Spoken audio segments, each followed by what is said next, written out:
What is ರಮಲಾನ್? ರಮಲಾನ್ ಎಂದರೇನು? ಕೆಲವರು ಹೇಳ್ತಾರೆ ರಮಲಾನ್ನಲ್ಲಿ ನಾವು ಉಪವಾಸವನ್ನು ಅನುಷ್ಠಿಸುತ್ತೇವೆ ಅಂತ.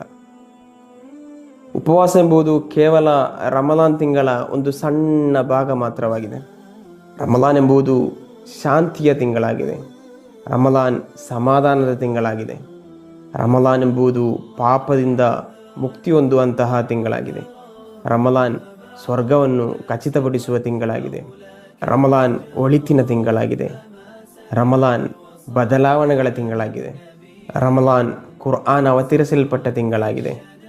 ಮಾತ್ರವಲ್ಲ, ಅಲ್ಲಾಹನು ಕಲ್ಪಿಸಿದಂತಹ ಕಾರ್ಯಗಳನ್ನು ಮಾಡುತ್ತಾ ಸ್ವಇಚ್ಛೆಯನ್ನು ತ್ಯಜಿಸುವ ಮುಸ್ಲಿಂ ಎಂಬ ನಿಟ್ಟಿನಲ್ಲಿ ಅತಿ ಹೆಚ್ಚು ಸಂತೋಷಿಸುವಂತಹ ಒಂದು ಪರಿಶುದ್ಧವಾದ ತಿಂಗಳಾಗಿದೆ ರಮಲಾನ್ ಎಂಬುದು.